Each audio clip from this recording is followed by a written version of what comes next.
The braking in Halo 5 Guardians is not a lot of fun. The Halo series has always had a problem with the penultimate levels in its games, with Keys in Combat Evolved, High Charity in 2 and Cortana in 3 all in my view being a bit rubbish, and the braking certainly gives them a run for their money. But why exactly is it such a tremendously arduous experience? Well, hopefully by the end of this video we'll be better placed to answer that very question. The braking begins with Master Chief and Blue Team transported to an ethereal Forerunner structure of sorts, where it quickly becomes apparent that the Warden Eternal and Cortana are somewhat at odds with each other. You allow them an audience. You restore them in the name of us, Cortana. Warden, don't.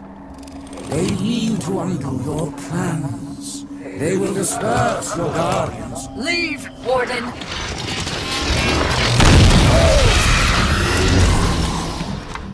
On multiple occasions throughout the level, including immediately after this brief scene, there is optional dialogue between Blue Team you'll only hear if you're slow to progress to the next area, which is a genuinely nice touch. As mentioned, you might encounter it here at the braking start. Chief, we're not going to solve this standing here. And it happens regularly throughout the level. Chief, where's she leading us? Closer to her. Why? It makes no tactical sense for her to let us get close. You think it's a trap. We'll know soon enough. These scenes are nothing particularly innovative, but given what's happening story-wise, they fit well within the wider context of the level. Master Chief, I'd imagine, was fairly hesitant about the status of his relationship with Cortana and what was going to happen next, and during these moments more than any others, I think he needed his closest allies by his side supporting them. Although that being said, it must also be noted, and this is something I'll elaborate on at some point in the future when I talk about Halo 5 in its entirety, that Blue Team and the relationship between members of the group is criminally underutilised throughout the bulk of Halo 5, so for many of you out there, these short snippets of dialogue between them may be more evidence of famine than they are of feast. The big problem with the braking is basically everything which follows gameplay-wise, and in my mind there are three primary reasons why it's so terrible. The first is the very narrow linear level design from beginning to end. The environments you find yourself in can flatter to deceive. They are at times quite impressive in their scale at first glance, but as soon as you begin moving through them, you'll realise that they're no different from some of the worst sections developer 343 Industries has designed. Two that spring to mind immediately are the long indoor sequences during shutdown and the gigantic slog to reach the Didact in Midnight, both in Halo 4. Those levels, however, at least had something to break the monotony, even if the sequences in question varied in quality. In Shutdown, you flew a Pelican from objective to objective, while in Midnight you were given the chance to pilot a broadsword, by far the stronger of the two sections. The braking has absolutely nothing to break it up, if you'll pardon the pun. You move between areas that were seemingly designed from scratch to be combat arenas rather than places which served any real purpose, and their layout is always very similar. They always have 3 lanes, one on the left, one on the right and one in the middle, but the 3 are often so far apart or so packed full of enemies that moving between them doesn't feel at all natural. Add to that the fact that the Prometheans look too much like the environment they sit within, an issue the level Cortana in Halo 3 suffered from hugely, and aesthetically and structurally, everything ends up being very bland and very frustrating to navigate. This leads me neatly into my second issue, which is the way enemies are placed within each area. Despite arenas containing a lot of space, you'll enter each and have the entirety of them sprawled out in front of you every single time. Then enemies will spawn in ridiculous numbers ahead of you, usually all the way to the door at the other end you'll later need to leave through, at which point you're left to ever so slowly push forward. Indoor firefights in Bungie-developed titles generally gave you options and took place in tightly designed spaces which encouraged movement around them, even with Master Chief's reduced mobility compared to that featured in Halo 5. For example, you could choose to flank from one side and then attack the Covenant from behind, or use verticality to gain an advantage. In the braking, because everything is in front of you and it's mostly quite difficult to transition across arenas, jump pad things aside, it never feels like there's any other way to approach encounters other than to keep everything in front of you while you whittle away at the enemy's numbers. As a result, every battle feels extremely one-dimensional, like a war of attrition, with little variation in strategy required. It's honestly quite lazy design that's at complete odds with how I think Halo's encounters should be set up. Lots of enemies does not necessarily equal lots of fun, and we'll see that again later when we get to the mission's boss battle.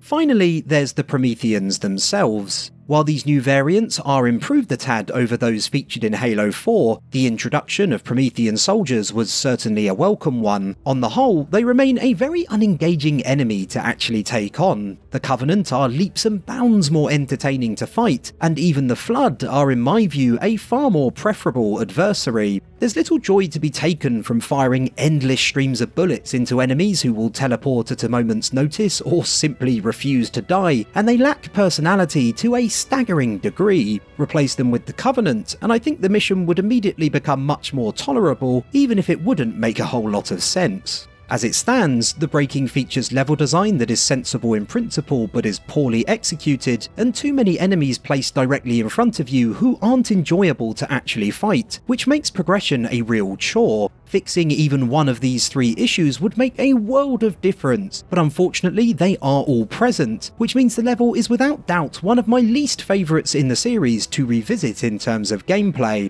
What I love about Halo is that when I look at even the worst missions in the series, I can still envisage others with different tastes getting something out of them. I find the library in Combat Evolved, for example, to be an oppressive, repetitive, seemingly never-ending grind, but I know there are plenty who enjoy its more run-and-gun gameplay style. Cortana in 3 is another good one. I don't much enjoy playing it, but exploring an environment ravaged by the Flood is initially intriguing, and the fantastic cutscene between Chief and Cortana around its midpoint means it does have some value. The braking is no exception. In addition to the optional dialogue I highlighted earlier, I do generally enjoy its story beats. Say what you want about Halo 5's plot, and I'm personally someone who wasn't overly enamoured with the change in direction from 4, the dialogue between Master Chief and Cortana I find quite engaging. Cortana speaks to Chief quite emotionally about their relationship.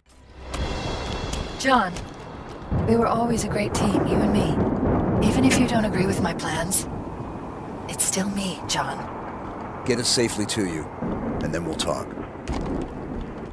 While Chief himself is a lot more robotic and detached in the way he talks about Cortana. It's so good to see you again, John. So good to see all of you back together as a family.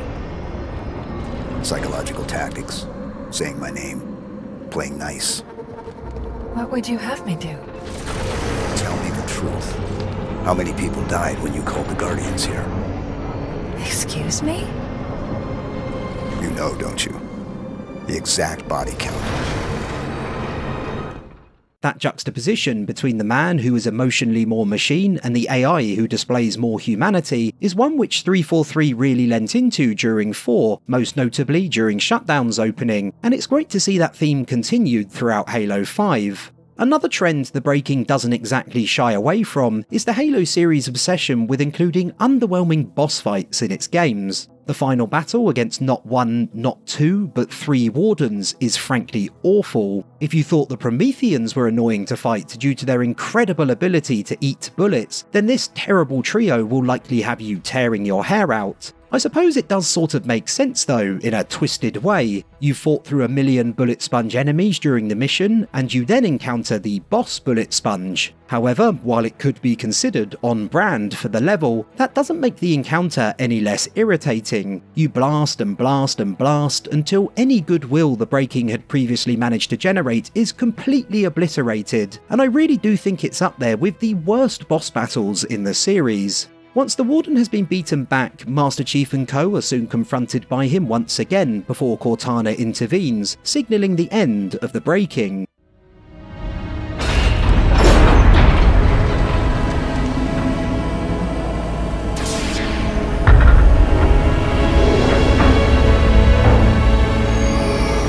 What are you? I just needed to know if I could still trust you. You'll be safe inside this cryptum until my work is done.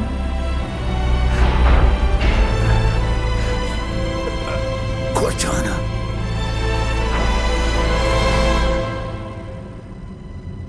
Goodbye, John. This is another penultimate mission in a Halo title I just can't wrap my head around. The lead into the final level in any video game should be exciting, action-packed, and leave you wanting more, but so often in Halo, you're instead left asking the question, what on earth did I just play? And even with that being the case, the breaking might be the worst penultimate mission of them all. It is poorly designed and offers little value from a gameplay perspective, with its story beats only managing to add the smallest of silver linings to an otherwise rather dark cloud. Is it Halo's worst level? Well, I actually think there's a world in which I might pick it if I were forced to make a choice, as it offers so little in terms of gameplay, which is the part of Halo I probably value most. I played it 3 times prior to making this video, and while it may be relatively short, it still nearly broke me. Thanks for watching the video, boys, girls and Spartans. If you had a good time, do consider liking, subscribing and letting me know your thoughts, and hopefully I'll catch you all again soon.